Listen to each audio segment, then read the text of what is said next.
Hello! Today we're looking at the folded Christmas ornaments from Danish. Please forgive me, English is not my first language, but I will try to do my best.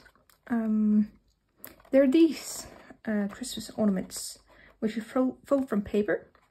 There's a few different sizes and options as to how to hang them, but we will look at that here.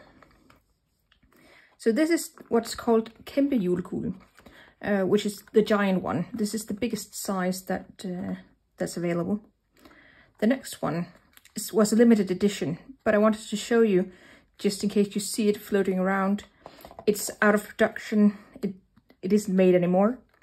But that's the medium, large size there. This is the original size. There. I'll give you measurements a little bit later. Then there's the mini one and the micro one. As you can probably tell, they're all folded the same way. The difference is the size of the paper you fold with. These have a little Christmas ornament hanger, which is basically a little bead cap and a wire hanger that you open up and put inside like this. Basically slips inside. There are these.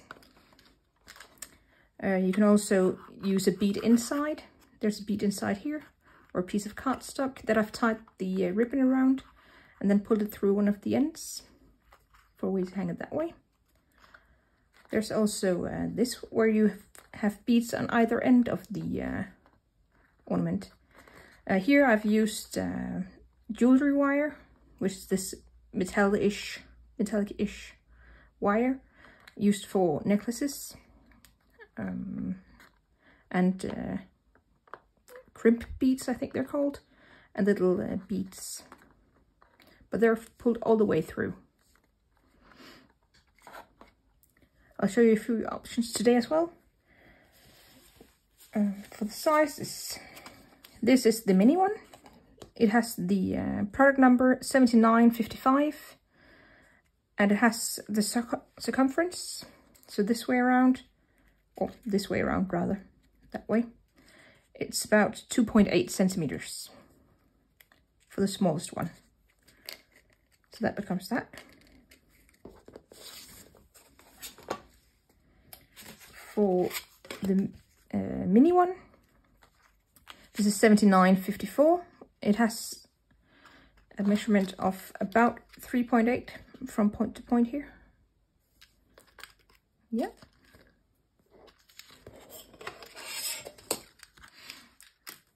The original one is 7885. That'll be about 5.5 centimeters this way around.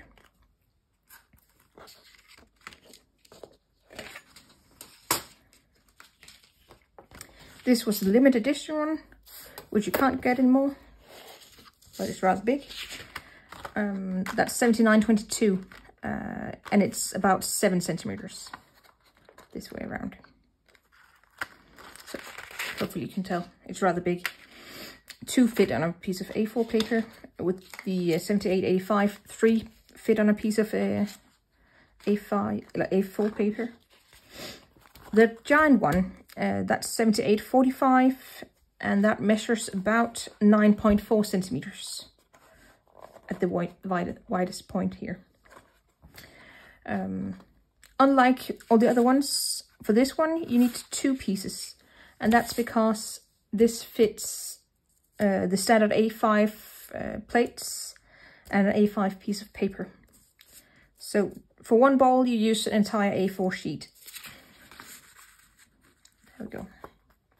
And just to compare, the giant one, which would end up being twice as long, but there, the large one, the original size, the mini, and the micro. Right. They all have the exact same embossed lines, or crease lines, if you will.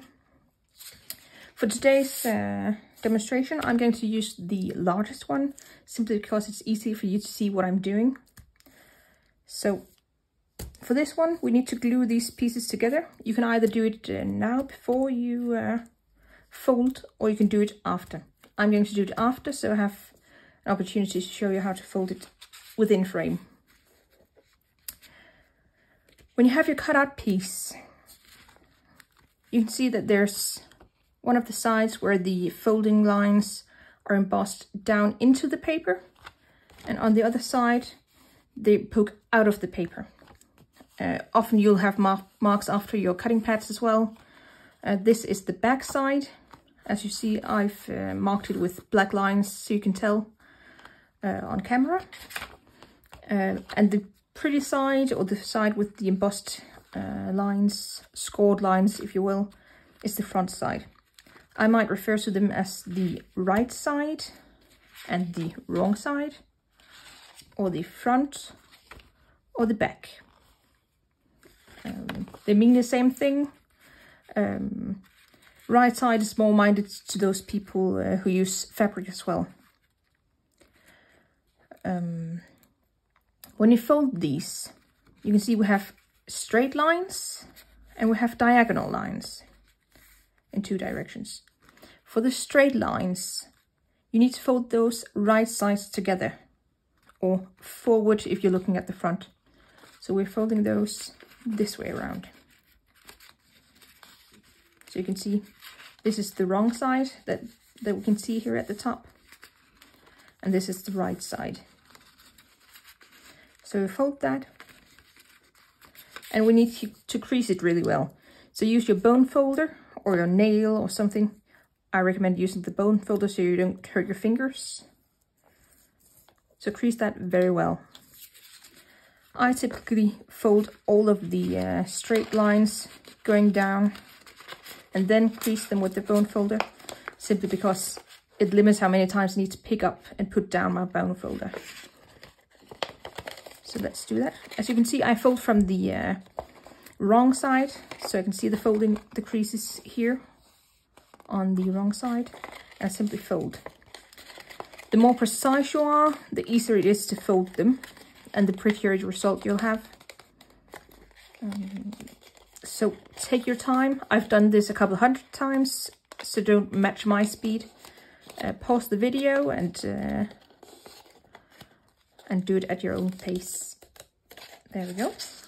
So you can see I've folded all the lines, and I'm going to crease them. Because I've pre-folded them, I can quite easily simply flip them over. When I'm creasing them, I'm also keeping an eye on these edges lining up.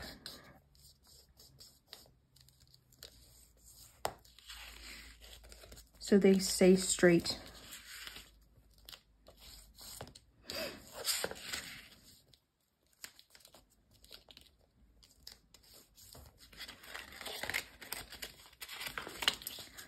While we're creasing here, I didn't mention the weight of paper I use. I use approximately 120 to 125 grams paper.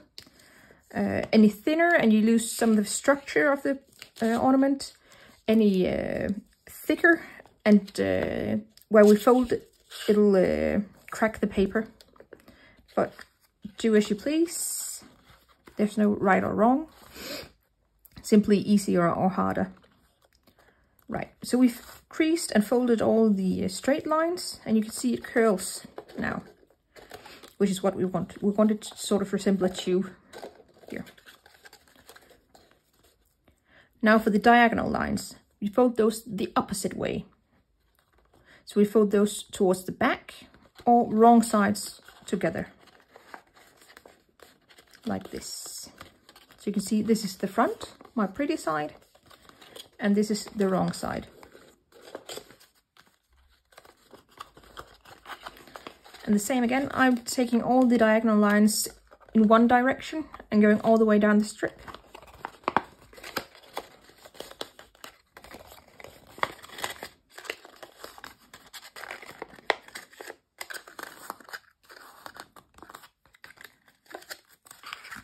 There we go. And we'll crease those as well.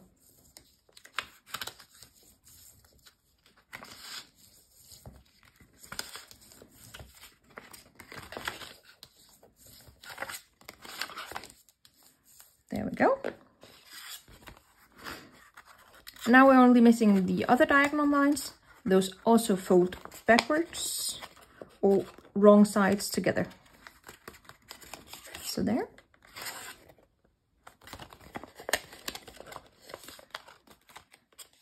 And it's the same all the way down.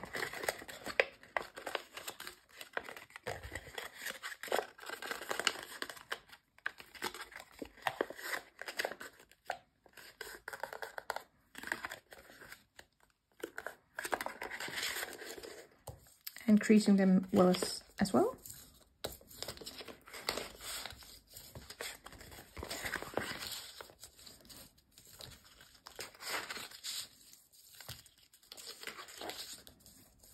There we go.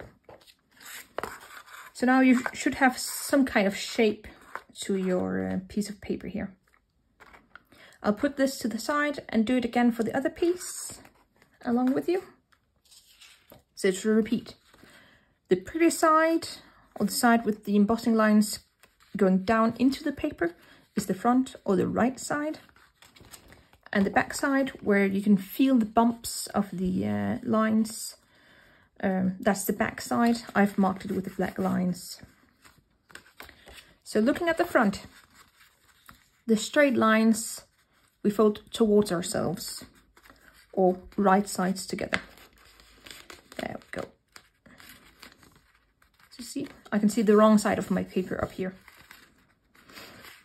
For the first couple of times you might want to mark this with a front mark of some sort and this with a back mark. I usually write an F or a B for beginners. And we want to fold those the same direction all the way down.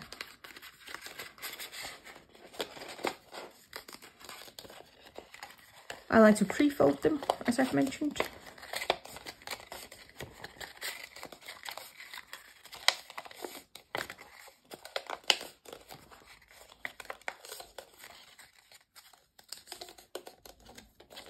There we go. And crease well.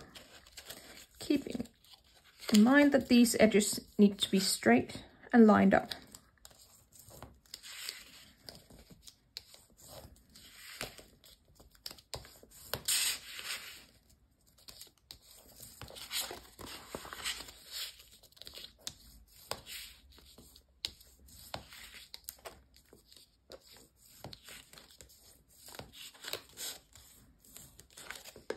There we go. As you can see, it kind of curls, and that's the right way. We have the outside of our tube is the wrong side of the paper. For the diagonal lines, we fold those folding backwards or wrong sides together. There we go. So like this. This is the front and the back. So wrong sides together here. And we do that all the way down in both directions. So first these diagonal lines.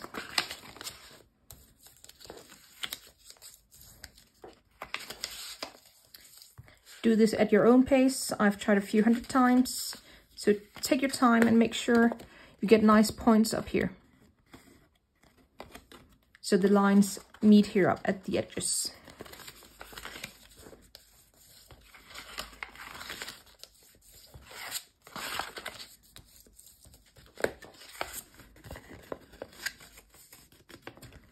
Because as you can see, all the folds meet here in the corner. And that's what you want, a nice pointed corner here.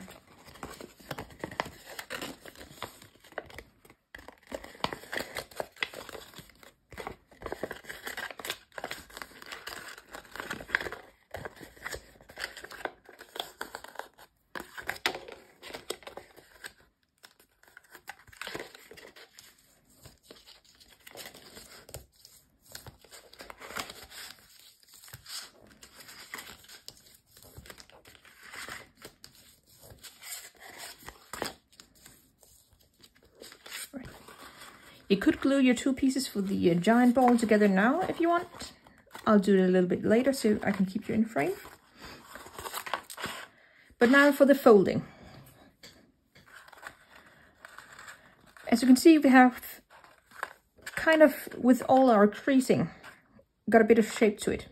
If you gently take it and look at it, you can see you have where these lines intersect and form a cross or a little star.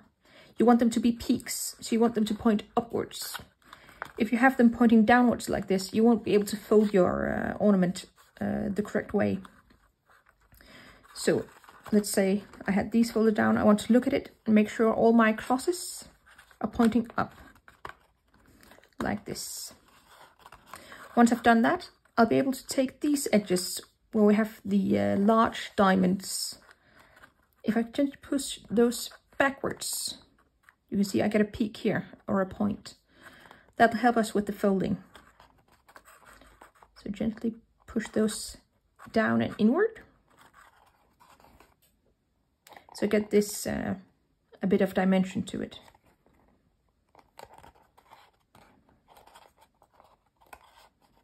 There we go. And what we basically want to do, these points, we want those to meet up like that. So I always start folding at the edge with the corners missing, or the top, if you please. So there. We want to do the same on the other side. Push that down.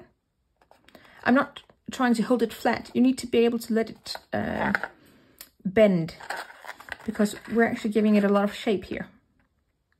So if you try to hold it and try to stretch it out, you won't be able to get the shape you need.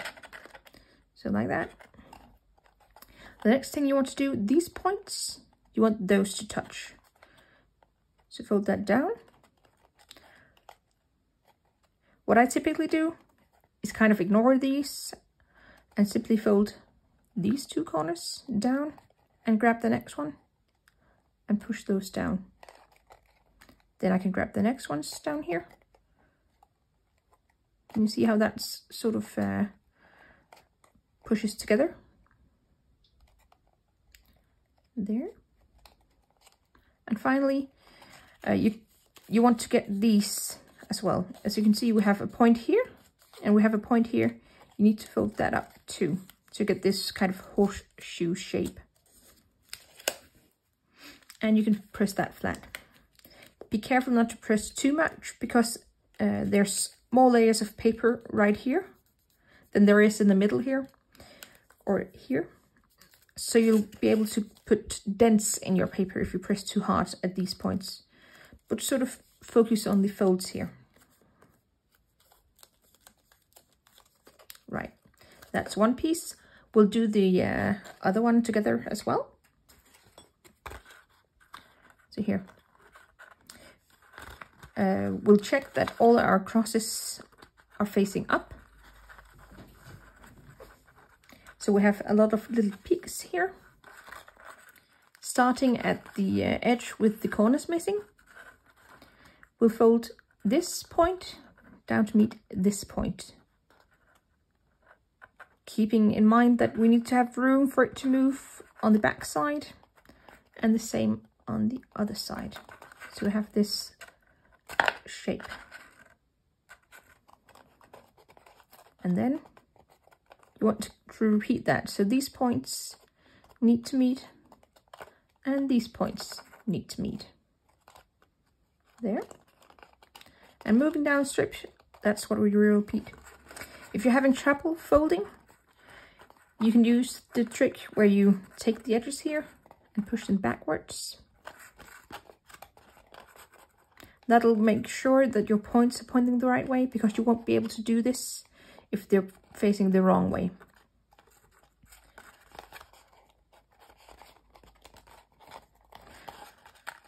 And sometimes we might find that both sides are folded.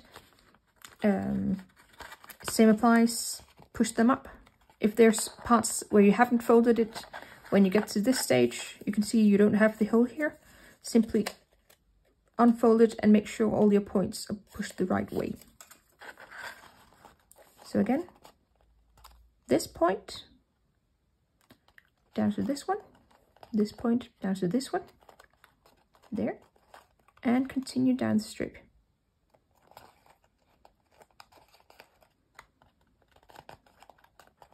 There and there. So what I'm really using to fold the ball are these two fingers. Those are the only ones pushing the paper together. The rest are on the bottom, simply making sure I have a hold of my ball, but they don't actually grip anything. They're just there supporting.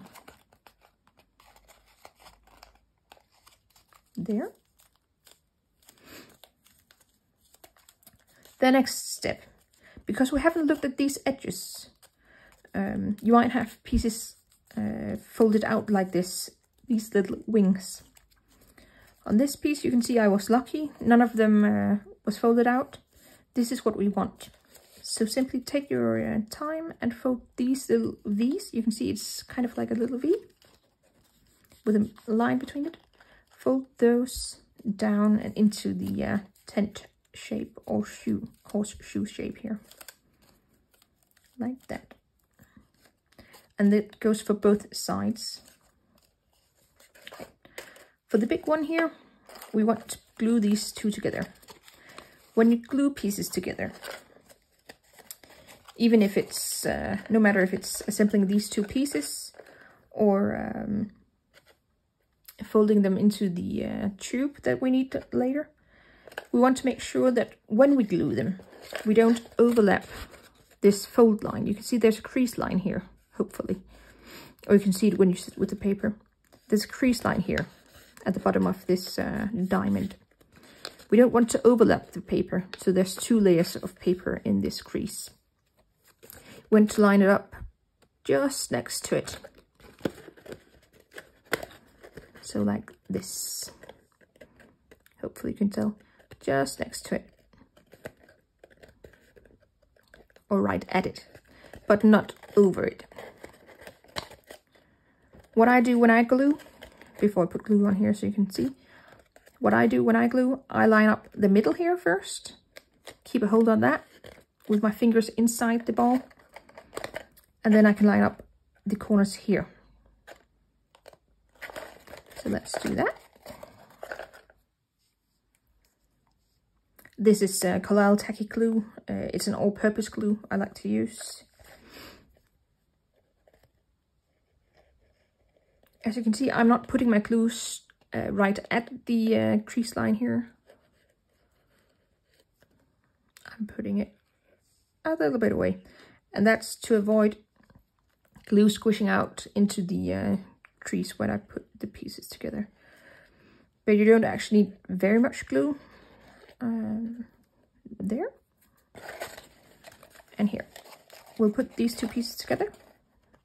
Center first here. You can glue this in multiple rounds if you prefer. So you glue this triangle first, and then you could put glue on this piece in here. That'll give you a bit more control. I've done it so many times, so this should work fine. And then over here, there we go. As I hope you can tell, these pieces still have this crease line down here, so it's nice and easy to fold. There. Preferably give it a bit of time to dry. I'll keep going, so you don't have to sit here watching glue dry. Because the next thing, and this is where you don't do this for the smaller balls, only for this huge one. For the next ones, as you can see, we can pull this out again, because we will need the space to fold around. What I typically recommend is that you open it enough on these edges that you can fit your fingers inside. That way you have a better control of where things are going. So you can see I have these edges open here. So let's glue again. You can try the where you put on different pieces here. So start with the middle triangle here. and line that up.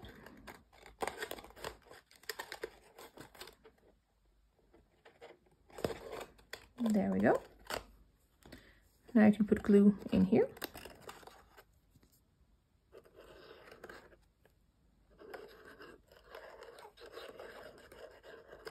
And as you can tell, the pieces with the corners missing, they fit inside the piece with the straight edge. There we go. So they go on the inside.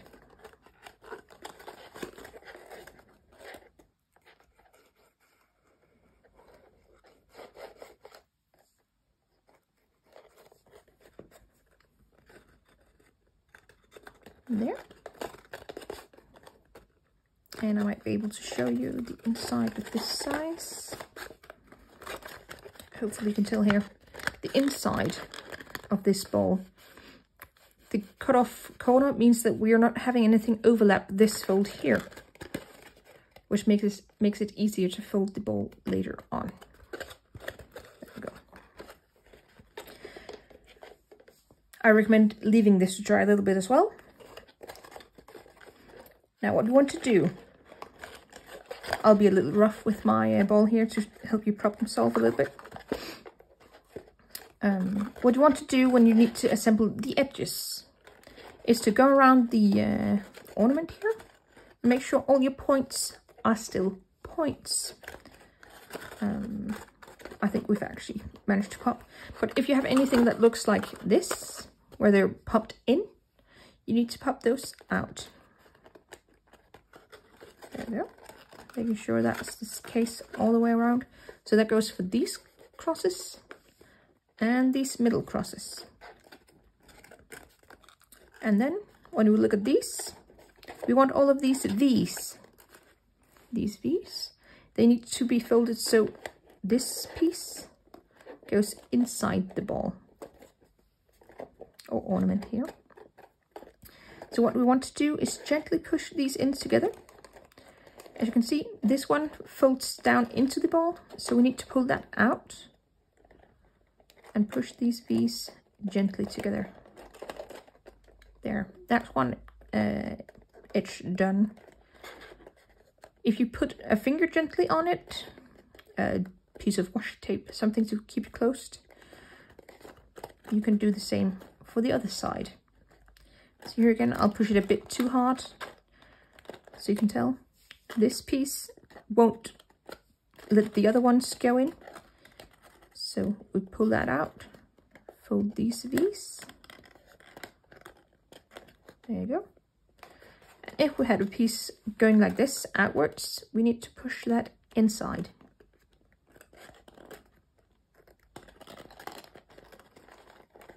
There. Gentle touch. But once you have these edges folded in, you can put a finger on either end, or both ends rather, and you can actually keep it closed. The same applies if you hold it around the body of the ornament here.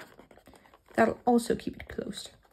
And use that to your advantage when waiting for the glue to dry or to help keep it closed.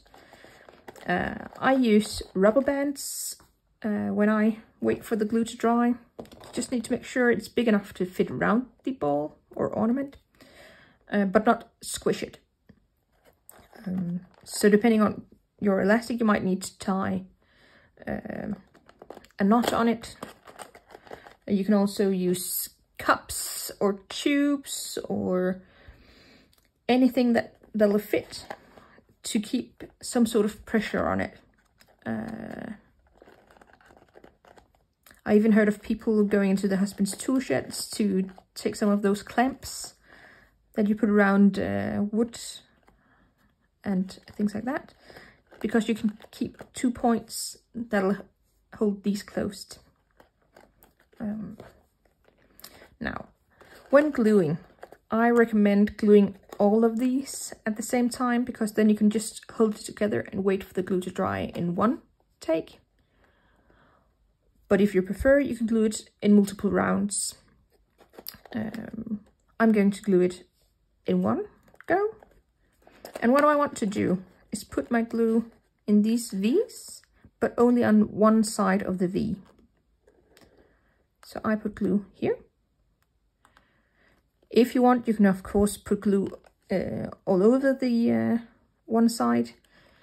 It's typically not necessary. If you use smooth, very smooth cardstock with some sort of coating, you might need to give that extra grip.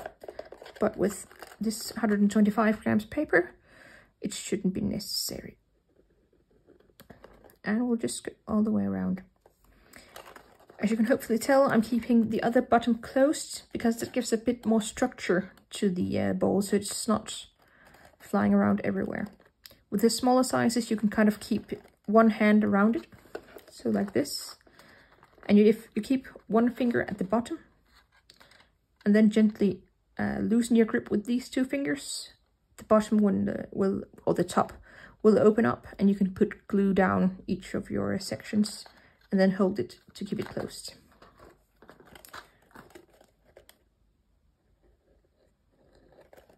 There we go.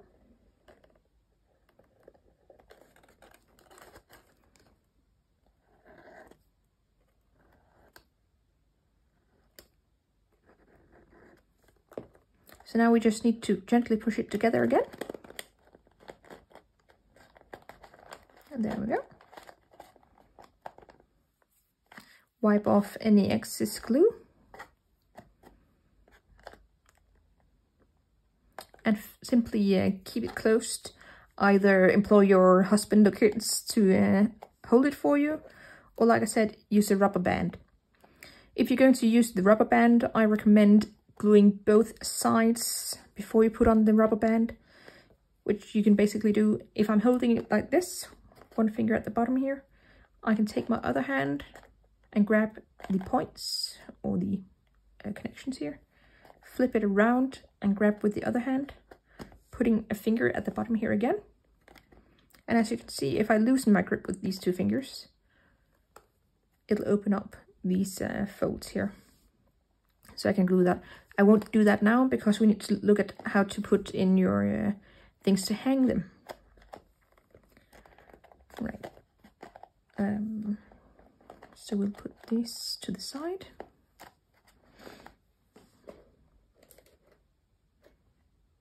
There we go. So different options for hanging. Like I said, this is the ornament hanger, which is 2 metal pieces, which is basically this metal wire in here and this bead cap.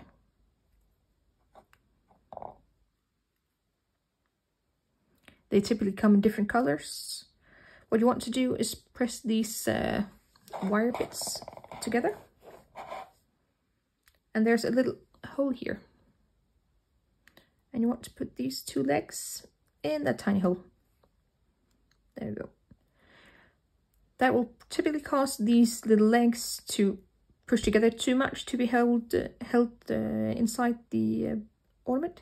So you want to push those apart again. And then you basically find the hole in your ornament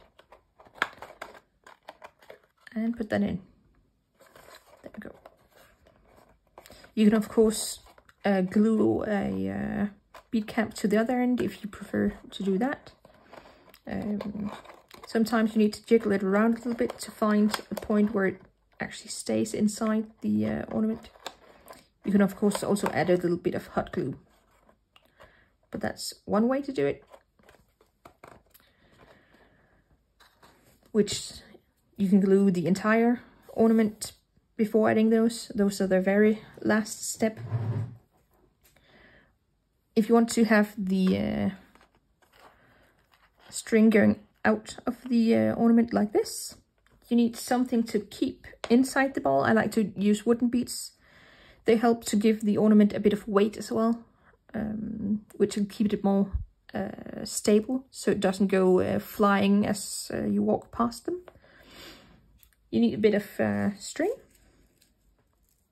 I've got a bit of gold string for this one. Whatever length you prefer. And basically you could use a piece of cardboard or cardstock, whatever bead you want, and want to put that on a string and tie a knot. Now you can decide if you want the knot to be outside of the ornament, but if you want it to be inside, you simply need to pull it to your bead. There we go. And what we're going to do then is take our ornament, which still has one end open, and we're going to find something that can help us pull the string through this hole. You can use a crochet hook, you can use another piece of string if you can feed that through, a needle, anything you like. You can even get really long needles. But what I do, use the crochet hook, I put it through this hole. So one with a big handle, one of the ergonomic crochet hooks probably wouldn't work as well. As you can see, I can put it all the way through. I can put on my string. Whoops. And if you keep a bit of tension on the string, that'll help prevent it from falling off the hook here. Because what we're going to do is simply pull the crochet hook so we have the string coming out the other side, like that. So now we have our bead inside here. And our bead only needs to be big enough to prevent it from going through the hole up here. And then we glue this bottom and put it away to dry as well. That would be the way to do that.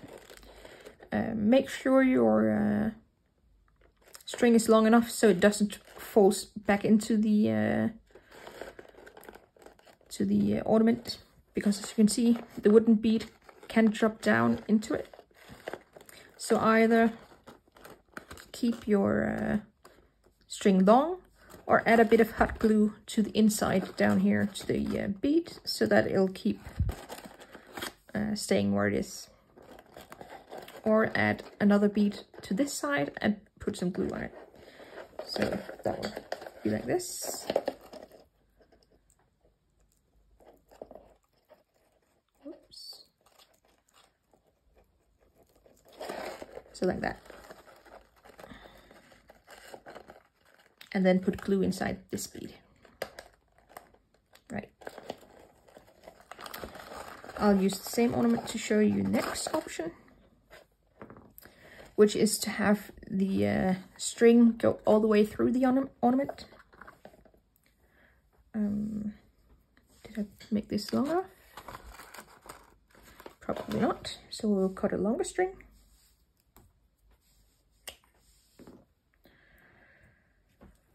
There we go. So what you want with this option, you want the string to be long enough to go from this edge, and however long you want it. You can even add a tassel down here if you want. Go all the way through the ornament and come up the other side.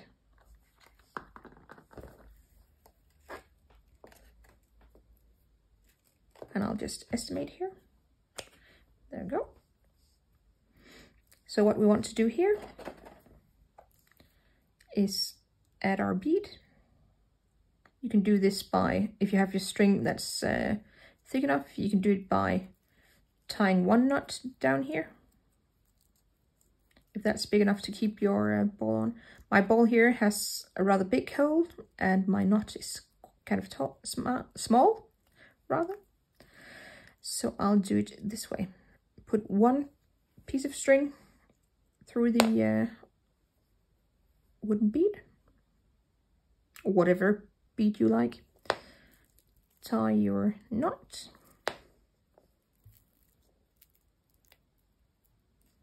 And simply pull that down to the bead. That'll give you a piece of string on the outside here. So what you can choose to do, if you don't want the kind of tassely end here poking out of your ornament, is pull the knot into the bead. There we go. That should allow us to pull this all the way through the ornament. Before we pull that through, we need to glue both ends. So we'll glue this again. To recap gluing, keep a finger on the bottom holding the other side if that's not dry. And then you want to hold the ornament with these two fingers. Typically you can hold it closed. If you have a smaller size or a bigger hand, you can hold it closed with these two fingers. And if you ease your grip, those will open up. Again, these V's are what we're gluing. Simply add glue to one side along the long edge. If you prefer, you can glue all of the side there. Don't get too close to the edge here, because you'll squeeze out the glue.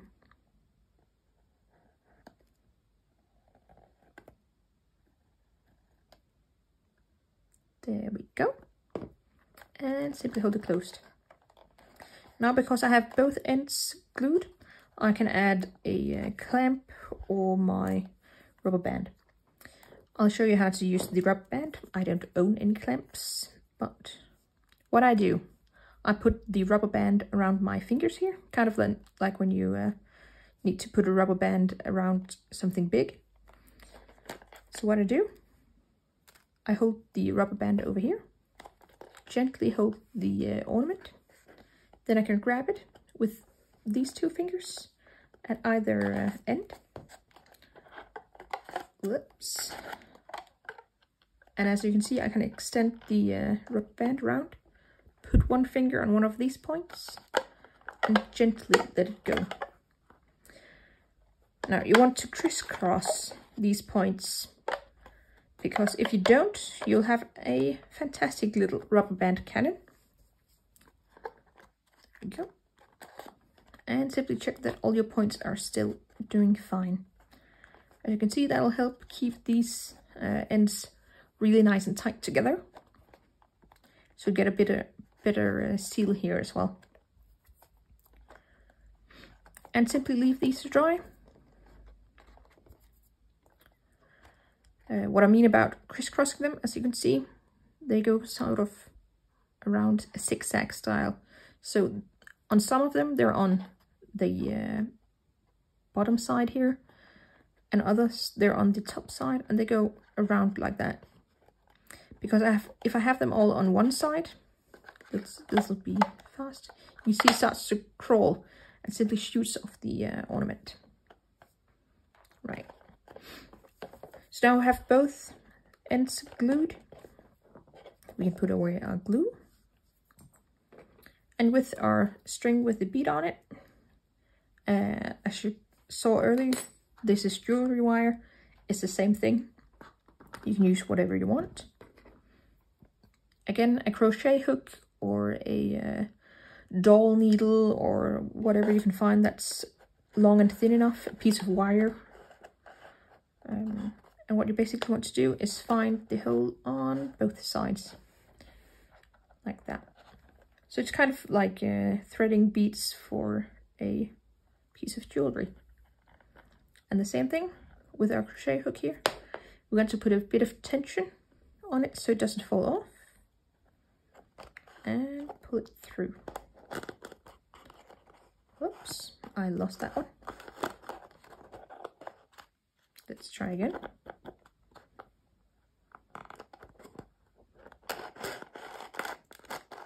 There we go. So that pulls it through. Now you can either take the knot here and pull it into the bead and kind of pull that close there.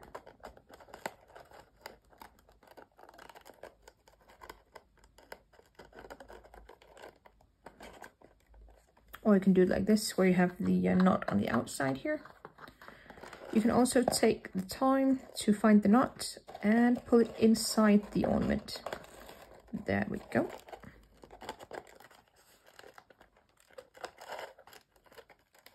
Like this. Now you can stop here if you like, and simply have it with the ball down here. Or you can take another bead, or as many beads as you like, really. You can add 5 if you want, in different sizes. And you can add that there. Now again, you might want to add a bit of glue on the inside of this bead to help keep that string from going inside the ornament again. There we go. So that's the ways I have of hanging them, that I use. So hopefully that gives you a bit of tricks and tips on how to assemble the ornaments. We can give a bit of a recap here. This is the large one, the huge one, the large one, the original size, the mini, and the micro. So have fun making your decorations. Bye!